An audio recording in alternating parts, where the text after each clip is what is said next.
You have been taught your entire life that the ancient North American wilderness was an untamed, primeval frontier.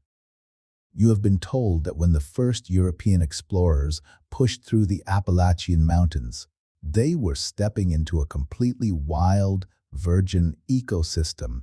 Here is the truth nobody tells you. They didn't discover a wilderness. They stumbled into an abandoned garden. And the people who planted that garden, who shaped the mountains and engineered the forests, were not human. At least, not entirely. Mainstream history has a very specific way of dealing with things it cannot explain. It labels them as myths, categorizes them as folklore, and locks them away in archives. But here is the mistake that ruins more historical research than neglect ever does. Assuming that ancient people did not know the difference between a fairy tale and a literal, physical memory. Today, we are opening an archive that has been largely ignored for over 130 years. Step by step, with nothing left out, we are going to look at the lost 1880s field notebooks of a rogue Smithsonian, the ethnographer named James Mooney. What Mooney recorded from the surviving elders of the Cherokee Nation is a body of testimony that completely dismantles our understanding of North American history. It describes a continent-spanning terraforming event, a lost race of nocturnal builders, and a vast, ancient park system that existed before the Cherokee ever arrived. By the end of this deep dive, you will understand exactly what is hiding in the Smithsonian archives and why the deep woods of the Appalachian Mountains might just be the largest archaeological ruin on Earth. Act I, the outsider in the Smoky Mountains. In the bitter, fading autumn of 1887, a thin, intensely focused 26-year-old man from Indiana stepped off a wagon at the edge of the Great Smoky Mountains in western North Carolina. He was carrying a worn leather notebook and a small satchel of pencils. His name was James Mooney. He possessed no formal training in anthropology.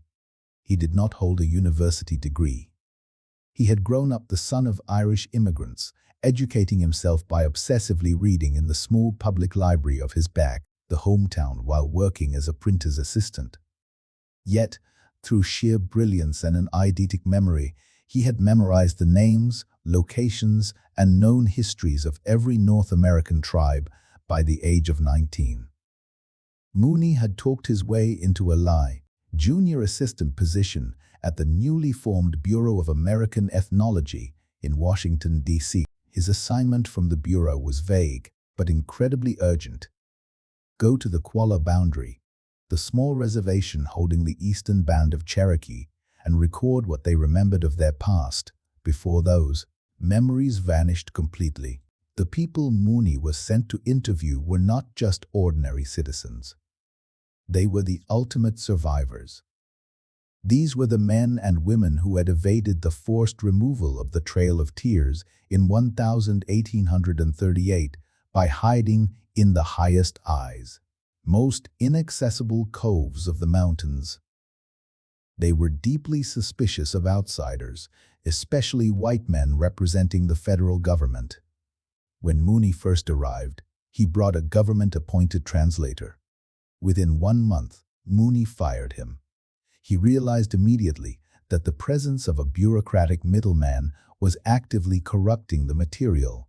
The elders were filtering their truths. To get to the real history, Mooney knew he genuinely must immerse himself completely. He spent his days sitting in freezing, smoke-filled cabins, drinking whatever bitter coffee was offered to him, and simply listening. He taught himself to speak Cherokee. He learned the nuances of their grammar. Eventually, the elders who had flatly refused to speak to him began to talk.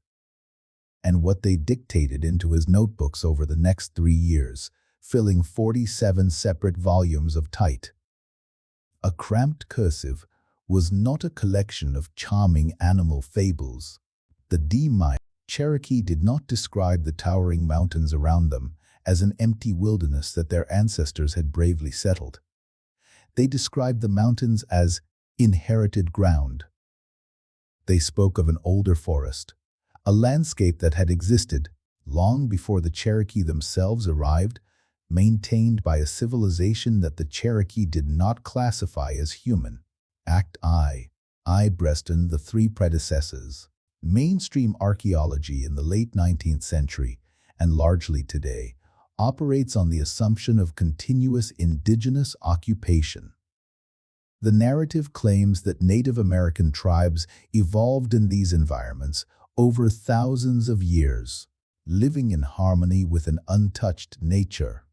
But the Cherokee elders told James Mooney the exact opposite. They explicitly stated that they were not the original inhabitants of the southern Appalachians. They were migrants who had arrived hundreds of years earlier from the north and to the east. And when they arrived, the mountains were already occupied. Mooney recorded three distinct categories of beings that the Cherokee claimed built and maintained the Appalachian landscape. The first were the Nunnehi. Mooney translated this as the immortals, or the people who live anywhere. The elders described the Nunnehi not as ghostly spirits, but as a physical, parallel civilization. They looked like ordinary travelers, but they occupied massive, invisible townhouses located deep inside certain mountains. The Cherokee knew exactly which mountains contained these fortresses. They were allies, sometimes appearing to assist lost hunters, but their architecture and their reality operated on a frequency just outside normal human perception. Below them in the hierarchy were the untamed, the little people. Do not make the mistake of equating these with European leprechauns or fairies. The Cherokee described them with clinical precision. They were pale, incredibly strong, no taller than a human child, and they lived in specific rocks, shelters and hollow spaces in the deep woods. According to the elders, it was the untamed who originally taught the first Cherokee medicine men the sacred formulas of healing and physics. They operated on a schedule that did not overlap with daylight, but the third group was the most unnerving, and the Cherokee spoke of them with immense caution. They called them the moon-eyed people. The elders described the moon-eyed people as a race of pale, bearded entities who had lived in the region long before the Cherokee. Their eyes were physically incapable of handling the glare of the daytime sun. Their pupils were unsuited for daylight, meaning they built, hunted, and traveled exclusively. At night, the Cherokee did not view them as gods or spirits. They viewed them as an enemy civilization.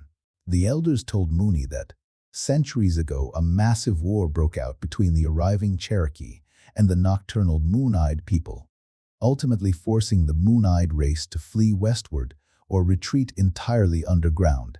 Mooney was stunned. He meticulously recorded these accounts, noting that almost 90 years earlier, in 1797, a Philadelphia physician named Benjamin Smith Barton had written down the exact same story. Barton had spoken to Cherokee diplomats who described a race of pale, small, bearded, night-blind people whom they had driven out of the mountains. Two completely independent ethnographic snapshots, separated by nearly a century, offered the exact same physical description and historical timeline of a non-human predecessor race. Act I. Swimmer and the Vault of Secrets. By the winter of 1888, Mooney had earned a level of trust no outsider had ever achieved. The Cherokee gave him his own native name, and it was then that he met the man who would unlock the deepest layers of the dawn mystery. An ancient medicine man named Ayunini, known in English as Swimmer. The Swimmer was a living vault. He had spent his entire life preserving the ancient physics, history, and medicine of his people.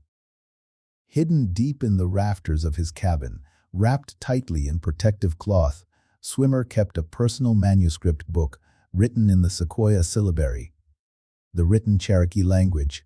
This book contained roughly 600 specific formulas.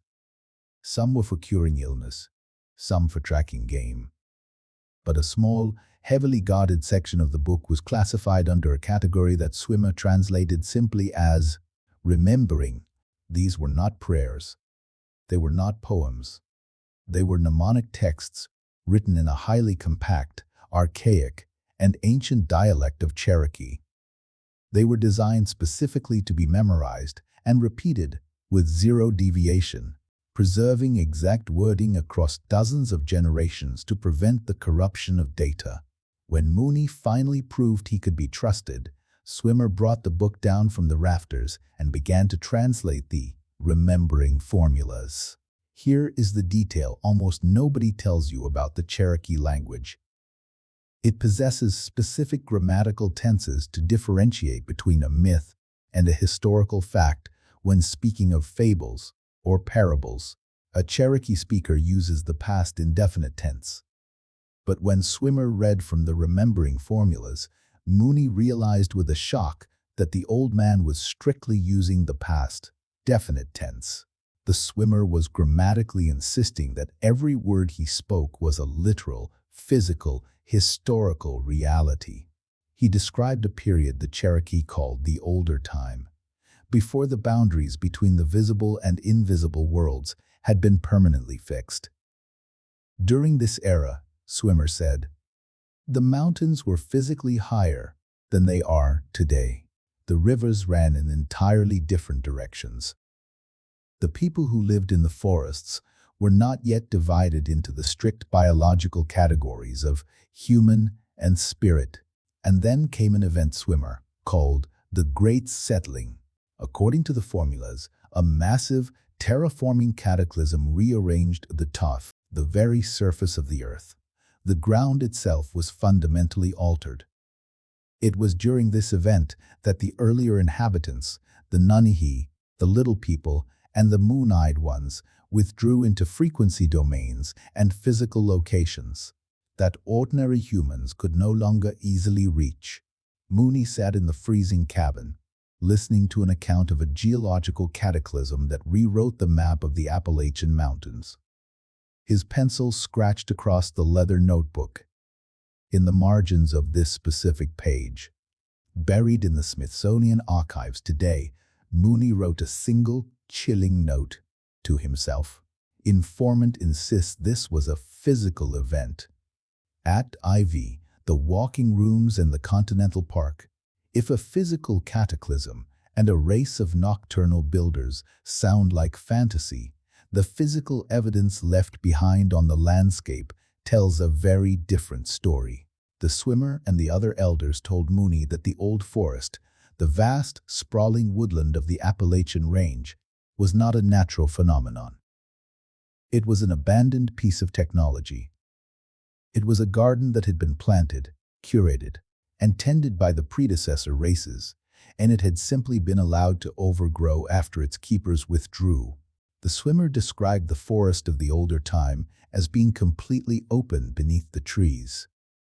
He said that when the Cherokee first migrated to the mountains, they found a forest so perfectly maintained that a man could ride a horse at a full sprint for miles in any direction without hitting a low branch or a thorny thicket.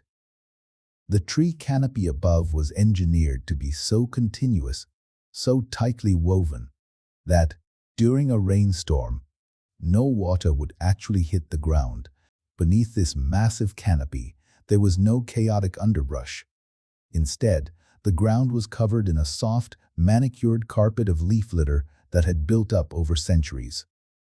Beneath this leaf litter, Swimmer claimed, the Cherokee routinely found perfectly level, artificially cut stone floors. They found ancient stone steps cut into the sides of mountains. They found paths that defied natural topography, running in mathematically straight lines and straight up hillsides that were far too steep for casual travel. The elders called these clearings the walking rooms. The Cherokee freely admitted to Mooney that they did not build the walking rooms. They did not lay the stone floors. They merely inherited them. Swimmer explained that over the generations, because the Cherokee did not possess the immense manpower or the advanced knowledge required to maintain a continent-spanning garden, the forest slowly began to close in. The wild undergrowth returned. The walking rooms were swallowed up by nature, just like any abandoned gardens when the gardener disappears. Mainstream historians will tell you this is merely an allegory. But here is where the historical record will deeply shock you. The earliest European explorers recorded the exact same thing. When the Spanish conquistador Hernando de Soto marched his army through what is now North Carolina and Tennessee in 1540, his chroniclers were bewildered by the landscape. They did not find a dense, impenetrable jungle. They wrote in their official journals that they rode for days through open, majestic forests beneath massive, towering canopies. The ground was so clear of brush that they could see a mile straight through the tree trunks.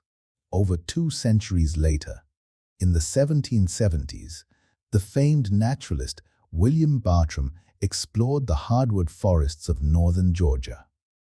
He was so stunned by the sheer manicured perfection of the oak and chestnut groves that he explicitly compared them in his journals to the carefully curated private estates of English noblemen. Modern historical ecology attempts to explain this away by claiming that indigenous tribes used controlled burns to clear the underbrush. While it is true that Native Americans used fire for land management, this explanation completely ignores the continental scale of the phenomenon. It also directly ignores the Cherokee's own testimony. The Cherokee flatly told Mooney that they were not the ones doing it. They claimed they inherited a maintenance regime that had been operating for thousands of years before their arrival. The forest had been engineered into a shape that could only be sustained by continuous, massive, coordinated human or non-human effort at a scale the Native American tribes simply never possessed. If we take the Cherokee testimony at face value, it means the entire eastern hardwood forest of North America, stretching from the Mississippi River to the Atlantic Ocean, was, for an unknown period of prehistory, a managed landscape. Someone or something cleared the paths, genetically curated the nut-bearing trees, regulated the undergrowth, and built an ecosystem that functioned as an enormous continental grocery store and park system. And they did it so long ago that even the memory of their true identity was fading into myth by the time the Cherokee arrived. Act V. The physical evidence and the Tartaria connection. If there was a pre-Cherokee civilization capable of engineering a continent-sized forest, where are their ruins? This is the secret that ruins the mainstream narrative. The ruins are everywhere. You just aren't allowed to attribute them to anyone but standard hunter-gatherers. Scattered across the southern Appalachians are massive, inexplicable megalithic and earthwork structures that mainstream archaeology has never adequately explained. Take Fort Mountain in northern Georgia. Wrapping around the peak of this mountain is a massive, serpentine dry stone wall running for nearly 900 feet. It is an immense feat of engineering. The Cherokee categorically deny building it. When asked who constructed the wall, the Cherokee elders told James Mooney without hesitation, it was built by the Moon-eyed people as a defensive fortification against the Cherokee during the Great Ancient War. Mainstream archaeology shrugs, labels it of unknown indigenous origin, and moves on. Further west, in central Tennessee, sits the old stone fort. It is a staggering 50-acre enclosure made of earth and stone walls, featuring a highly engineered, single, narrow entrance aligned with the summer solstice. Radiocarbon dating places its construction in the early centuries of the Common Era, yet it has absolutely no clear cultural affiliation with any known regional tribe. It is an architectural ghost. But perhaps the most chilling piece of physical evidence Mooney investigated was Judaculla Rock in Jackson County, North Carolina. Judaculla Rock is a massive boulder, covered in intricate, deeply carved petroglyphs. These are not simple stick figures or deer tracks. They are highly complex, geometric symbols that do not match any known indigenous writing system anywhere in the eastern woodlands. When Mooney visited the rock in 1888, Swimmer accompanied him. Swimmer explained that the carvings were left by a being from the older time named Judaculla. The Cherokee accounts of Judaculla are disturbingly specific. He was not described as a vague spirit. He was described as a slant-eyed giant who possessed exactly 7 fingers on each hand. He lived on a specific peak in the Balsam Range. His hunting dogs were so massive their howling could be heard for miles. Swimmer recounted that Judaculla lived in a house where massive stones had been perfectly fitted together without mortar. The description that perfectly matches the megalithic polygonal masonry found in Peru, Egypt, and Baalbek. The Swimmer told Mooney a highly detailed story of Judaculla offering a bride price of game meat to a Cherokee family, piling the meat higher than a townhouse roof. Again, Mooney noted in his margins that Swimmer used the past definite tense. To the Cherokee, the 7-fingered giant was a literal historical neighbor, and when explaining how the intricate carvings were etched into Judaculla rock, Swimmer delivered a line that haunts alternative history researchers to this day. He told Mooney that the marks were made by the giant when the mountains were still soft, before the world hardened into its current form. Mainstream academics view this as poetic mythology, but Mooney's marginal notes treat it as an unresolved physical question. Was Swimmer describing an era before the geologic settling? Was he describing advanced geopolymer technology, where ancient builders could soften stone? A theory highly debated today regarding the construction of the Great Pyramids and the walls of Sacsayhuaman. The parallels here to the modern Tartaria theory are absolutely impossible to ignore. For those unfamiliar, the Tartaria hypothesis suggests that a highly advanced, global civilization existed in the relatively recent past, possessing advanced architecture, free energy, technology, and mastery over their environment. This civilization was allegedly wiped out by a cataclysm, a mud flood, or a literal rearranging of the earth, and the survivors of humanity simply moved into the grand buildings left behind, claiming them as their own, while the mainstream historical narrative was rewritten to cover up the lost empire. Look at the exact pattern playing out in Mooney's notebooks. 1. A landscape of apparent impossible age and grandeur, the Continental Park. 2. A built environment of stone and earth that heavily exceeds the logistical capacity of the people who currently live there. Fort Mountain, Old Stone Fort. 3. A body of oral testimony from the inheritors themselves explicitly stating, "We did not build this. We found it this way." 4. A mainstream scientific framework that consistently refuses to engage with the testimony, burying it as folklore. The old forest of the Appalachians is the ultimate Tartarian artifact. It is a biological monument. It is a shaped environment whose original architects have vanished, but whose blueprints are still legible if you know how to read the dirt. Act VI, the Forbidden Plateau. There is one final story in the notebooks. It is a story Swimmer was terrified to tell. In the dead of winter, in 1889, Swimmer demanded that Mooney put down his pencil. He told Mooney he would speak this account aloud exactly one time in Cherokee, and that it must never be spoken aloud again. The Swimmer described a highly specific, hidden location deep within the Balsam Mountains. He said that generations ago, Cherokee hunters had been tracking game when they brushed away a thick layer of leaf mold and discovered a perfectly level plateau of engineered stone. The stone floor was massive, roughly an acre in size. Around the edges were the ruined remains of low walls, and in the exact center of the stone acreage was a perfectly cut, shallow basin. The Cherokee recognized it immediately. It was the ruined foundation of a townhouse that had belonged to one of the predecessor races. The roof and upper walls had been eradicated by the Great Settling, but the indestructible foundation remained hidden under the forest floor. The swimmer told Mooney that the Cherokee hunters immediately backed away. They did not build on it. They did not excavate it. They marked the location in their oral maps as a highly dangerous zone where the older time was, the bleeding through into the present.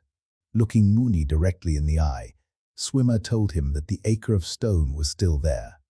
He said that any elder of the tribe could easily guide Mooney to it, but that absolutely no Cherokee would ever agree to do so.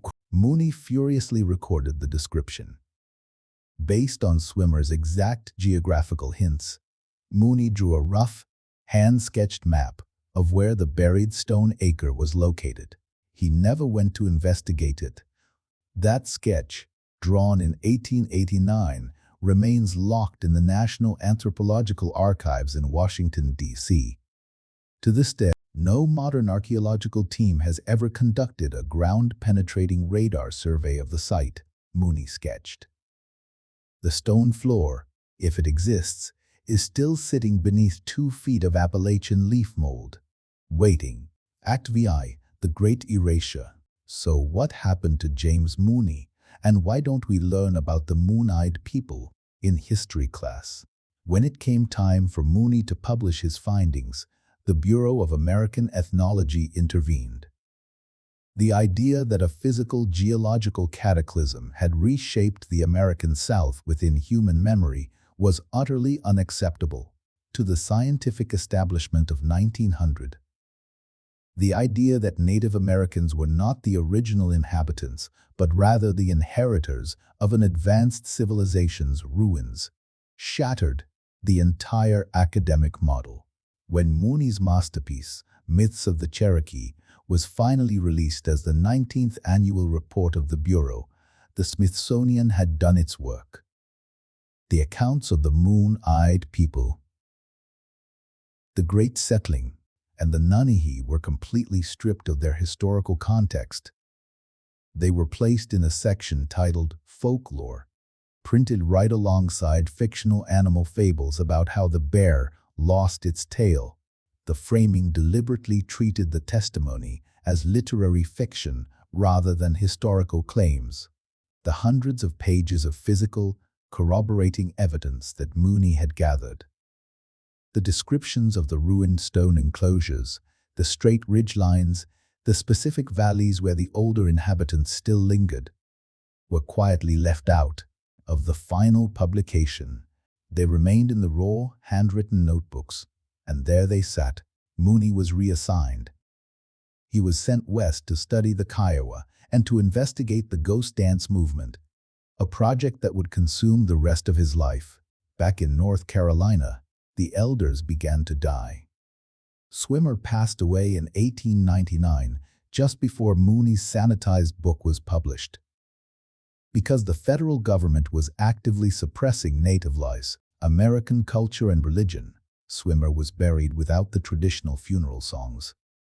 The sacred formulas, the true history of the Appalachian Mountains, died with him. But Swimmer had made one final move. Before his death, he gave his personal manuscript book, the one hidden in the rafters, to James Mooney. Today, that book sits in the Smithsonian. Scholars occasionally translate it to study its medicinal plant remedies or its linguistic syntax. But the passages describing the terraforming of the earth and the non-human architects of the forest are dismissed as religious poetry. Act VTI, the legacy beneath our feet. The choice of what to do with this information rests entirely with you. You can accept the mainstream narrative that primitive people just told tall tales around the campfire to explain things they didn't understand. Or You can listen to what James Mooney himself actually believed. In 1902, Mooney wrote a private letter to Franz Boas, the man considered the father of modern anthropology. In this letter, Mooney dropped the academic facade. He admitted to Boas that the Cherokee elders had described to him the country older, vastly older, than the country he could see with his own eyes. Mooney wrote that after 3 years of intense, daily listening in those freezing cabins, he could no longer separate what was myth from what was a literal interpretation of a forgotten, physical reality. He confessed that the elders spoke of the old forest not as a metaphor, but as a structural reality that was still functioning beneath the dirt. Mooney ended his letter with a chilling, profound realization, one that destroys the mainstream history of the Americas. If the Cherokee were right, the forest that Europeans thought they had discovered had already been discovered many times before by peoples whose names had passed out of the record, but whose work remained under our feet. That letter is in the archives today. The 247 field notebooks are in the archives today, meticulously catalogued by the Smithsonian, available to any researcher willing to sit in a quiet, climate-controlled reading room and decipher the cramped handwriting of a rogue 26-year-old ethnographer. And the forest is still there. The mountains of North Carolina, Tennessee, and Georgia are heavily developed today, but there are still deep, dark, silent coves in the Balsam Range where the modern world falls away. Somewhere out there, beneath a thick, quiet blanket of decaying leaves and soil, lies an acre of perfectly leveled stone, with a basin cut into its center, surrounded by the ghosts of a civilization that could not endure the light of the sun. Before you dismiss the myths of the ancient world, remember the fatal mistake that ruins more history than time itself. The arrogant belief that we are the first advanced beings to walk this earth. The Cherokee told us exactly who was here first. They told us exactly what they built. They warned us that they only went underground. The real question isn't whether James Mooney was right.